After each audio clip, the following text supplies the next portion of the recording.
네, 우리가 어제 우리 목사님께서 역대상 13장 말씀을 통해서 하나님의 말씀을 전해 주셨는데, 오늘은 이어서 15장 말씀으로 함께 하나님의 은혜를 나누고자 합니다.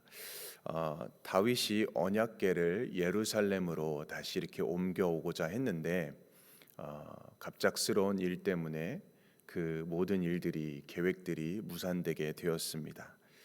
만약에 언약궤를 옮겨오게 되면 이 예루살렘의 정치 또 종교 중심지로 이 이스라엘을 통치하고자 했었습니다.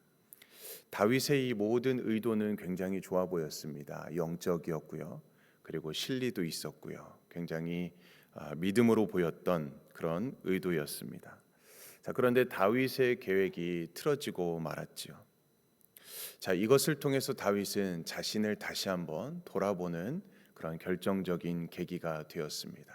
어디서부터 잘못되었을까? 무엇이 이런 계획이 틀어지게 되었던 것이었을까? 다윗이 말한 대로 이 일이 어제 본문 13장 역대상 13장 2절 말씀처럼 하나님으로 말미암았다면 언약궤를 문제없이 옮길 수 있었을 것이었습니다.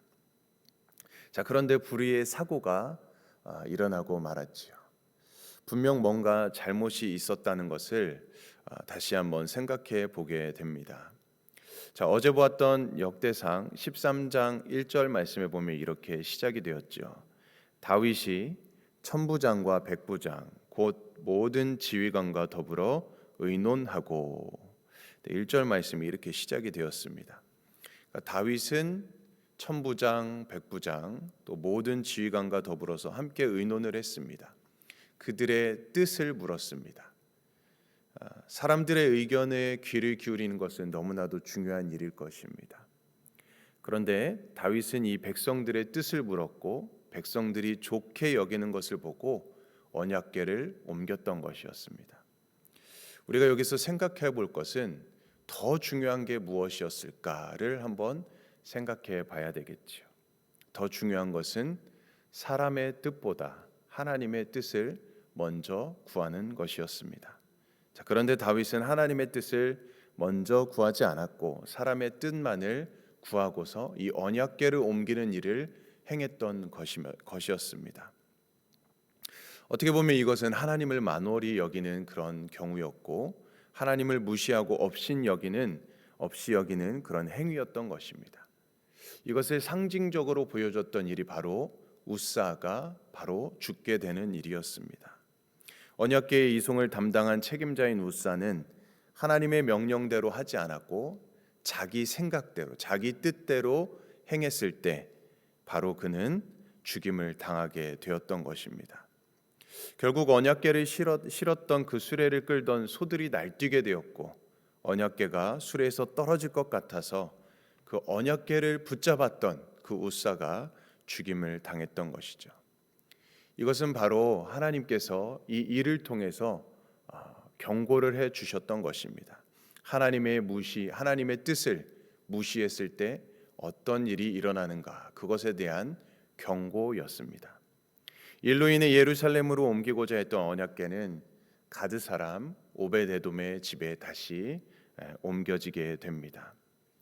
다윗에게는 자신을 다시 한번 철저히 점검하고 돌아보는 계기가 되었던 것입니다. 그리고 어디서부터 잘못했는지 깨닫고 다시 이제 오늘 본문에서 언약궤를 옮겨오기로 한 것이죠.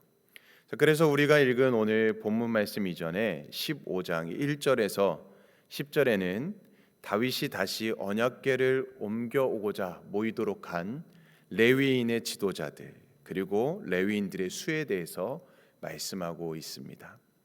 총 6명의 레위인 지도자들 그리고 862명의 레위인들이 모이게 되었습니다. 다시 질서를 세우는 것입니다. 다시 하나님의 말씀 앞에서 말씀대로 따라서 하나님의 뜻대로 모든 것을 다시 한번 세워가는 것이죠. 자, 이때 다윗은 제사장 사독 그리고 아비아달 그리고 6명의 레위인 지도자들에 대해서 이렇게 이야기를 합니다. 오늘 본문 12절, 13절 말씀인데요. 조금 내용이 길지만 같이 한번 읽어볼까요? 12절과 13절의 말씀입니다. 시작. 그들에게 이르되 너희는 레위 사람의 지도자이니 너희와 너희 형제는 몸을 성결하게 하고 내가 마련한 곳으로 이스라엘의 하나님 여호와의 궤를 메어 올리라. 전에는 너희가 매지 아니하였으므로 우리 하나님 여호와께서 우리를 찢으셨으니 이는 우리가 규례대로 그에게 구하지 아니하였음이라 하니. 네, 하나님의 거룩한 궤는 반드시 레위인이 직접 어깨에 메어서 이동해야 했던 것입니다. 그것은 하나님의 명령, 율법의 명령이었습니다.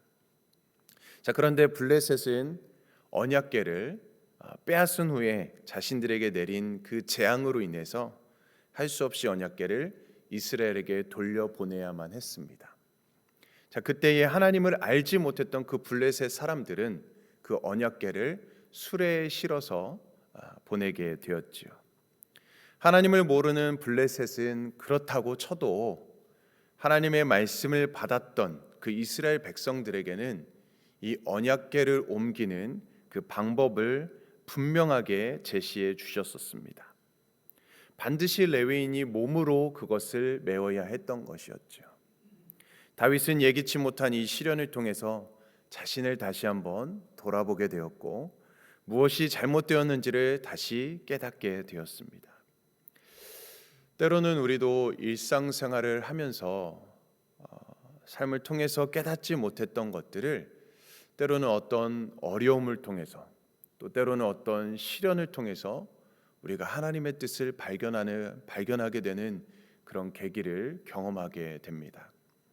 사실 우리 인간은 너무나도 또 어리석어서 평소에는 그 소중함을 알지 못합니다. 그러다가 잃어버린 후에 또 어떤 일을 겪고 난 후에 비로소 우리는 그 소중함을 깨닫기도 합니다. 건강을 잃어버리고 난 후에 건강의 소중함을 다시 한번 깨닫게 되고 또 부모님이 돌아가신 후에 비로소 부모님에게 효를 다하지 못했던 것에 대해서 후회를 하기도 하지요. 잃어버리기 전에 후회하기 전에 우리가 미리 먼저 그 소중함을 아는 것이 참된 지혜인데 우리들은 참으로 그렇지 못하고 어리석을 때가 참으로도 많이 있습니다. 심지어 하나님의 말씀을 듣고 알았음에도 불구하고 또 하나님의 말씀에 대해서 깨달았음에도 불구하고 우리가 몸소 그 말씀대로 실천하지 못할 때도 우리는 너무나도 많다라는 것입니다. 그만큼 우리는 어리석고 또 미련하고 연약할 때가 너무나도 많습니다.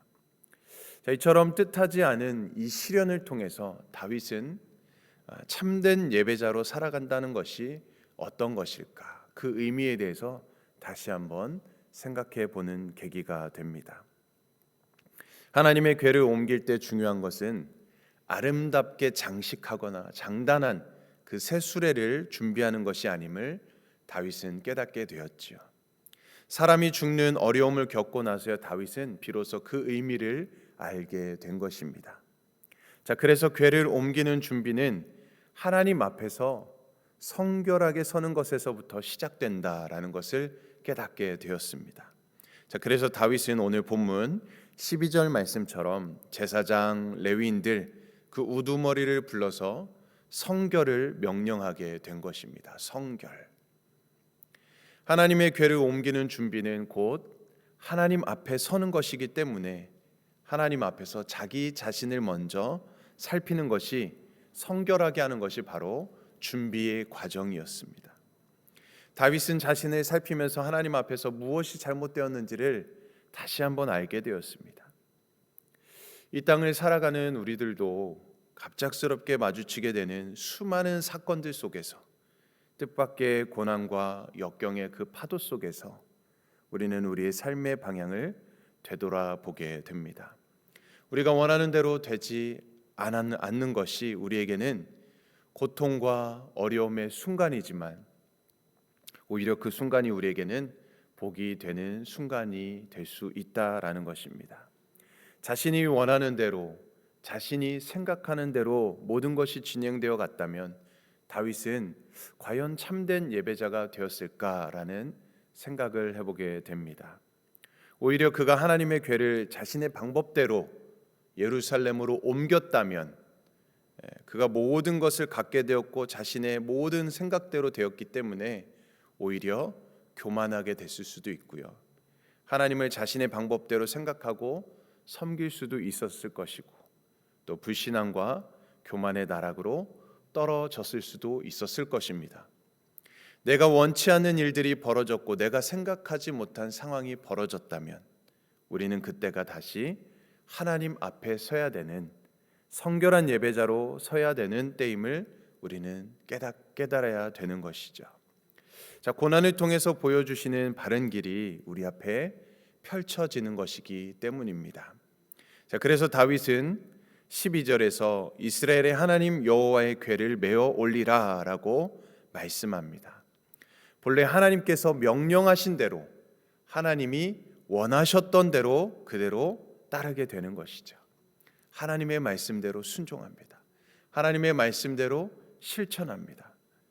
다윗이 임으로 언약궤를 수레에 운반했던 것은 하나님의 말씀과 다른 것이기 때문이었습니다.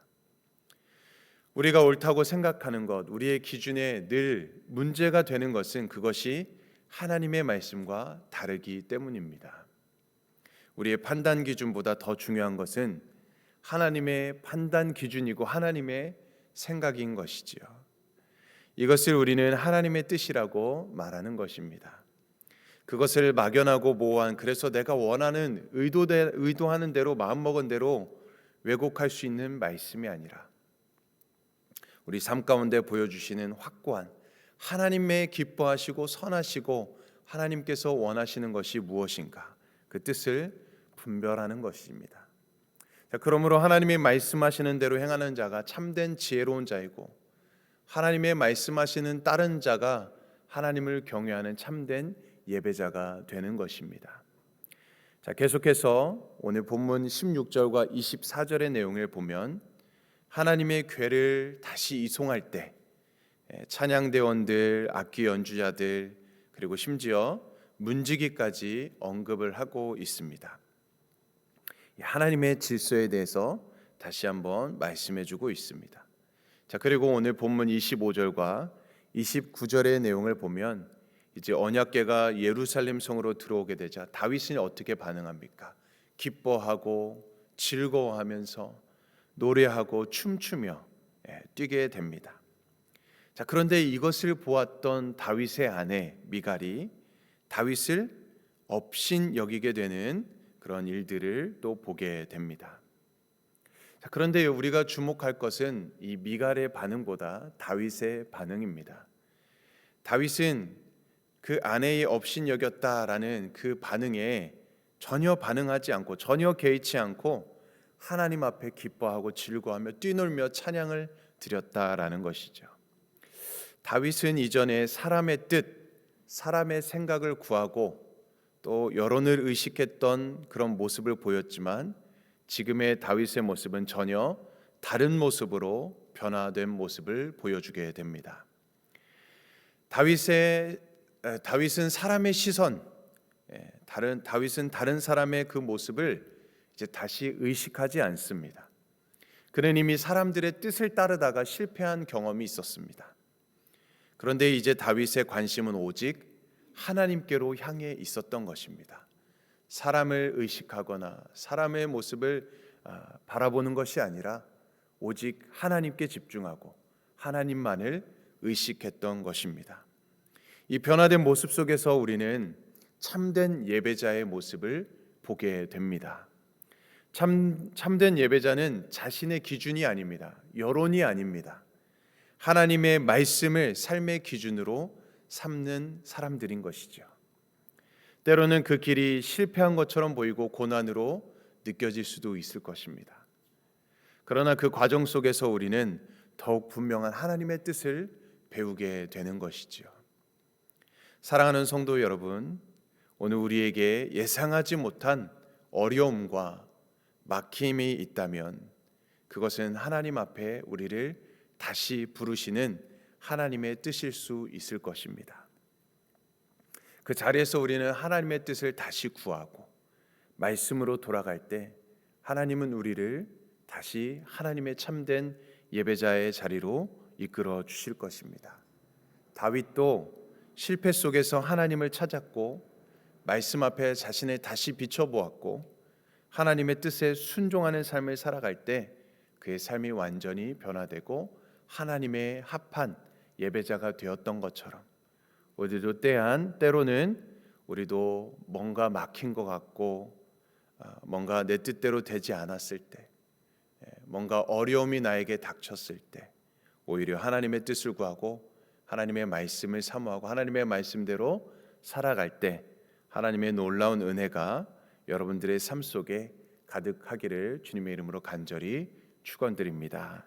아멘. 우리 함께 기도하겠습니다. 은혜로우신 하나님 아버지, 오늘 우리에게 주신 말씀을 통해 하나님 앞에 나아가는 예배자의 자세, 예배자의 그 마음을 다시금 깨닫게 하시니 감사합니다. 언약궤 앞에서 다윗이 온 힘을 다해서 기뻐하며 춤추었듯이 우리의 예배가 계산된 예배가 아니라 형식적인 예배가 아니라 우리 온 마음과 정성을 다하여서 전심을 다해 드리는 기쁨의 예배가 되게 하여 주시옵소서. 사람의 시선을 의식하는 것이 아니라 하나님의 얼굴을 바라보는 삶이 되게 하여 주시옵시고 레위인들이 하나님의 명령대로 질서대로 지켰고 섬겼던 것처럼 우리의 일상 속에서도 말씀에 순종하며 우리에게 맡겨진 자리에서 충성되게 하시고 거룩함을 잃지 않는 성결한 삶을 살아가게 하여 주시옵소서. 오늘 하루 우리의 삶 속에서도 우리가 있는 곳곳에 하나님의 임재를 경험하고 하나님의 임재를 사모하며 살아가게 하시고 말과 행동과 우리의 모든 선택을 통해 오직 하나님의 영광만을 돌리는 삶이 되게 하여 주시옵소서. 이 모든 말씀 우리 주 예수 그리스도의 이름으로 감사하며 기도드립니다. 아멘. 오늘은 우리가 유럽 아프리카 선교를 위해서 기도합니다. 알바니아 최주영, 홍정희, 남아공 곽용섭, 박정진, 안성준, 김현정 선교사님을 위해서 기도해 주시기 바랍니다. 또한 우리 교회 모든 예배 또 모든 사역들 모든 행사들을 주님께서 은혜 가운데 인도해 주시도록 기도해 주시고 또 우리 모든 성도님들이 삶의 예배자로 또 온전히 주님의 마음에 합한 자로 예배자로 서갈 수 있도록 인도해 달라고 기도해 주시고 또 우리가 순간순간 겪는 어려움과 또 우리 뭔가 막힌 것 같은 그 상황 속에서도 하나님의 말씀으로 다시 돌아오고 하나님의 말씀을 기준 삼아서 다시 회복되고 모든 또 우리의 연약함이 치유되고 또 우리의 모든 삶의 방향이 오직 하나님께로 초점이 집중될 수 있도록 인도해 달라고 기도해 주시기 바랍니다. 또 우리 각자 개인과 가정 또 우리 일터를 위해서 또 우리 교회를 위해 이 나라 민족 세계 열방을 위해서 주님의 이름 한 번 외치며 합심으로 기도하겠습니다. 주여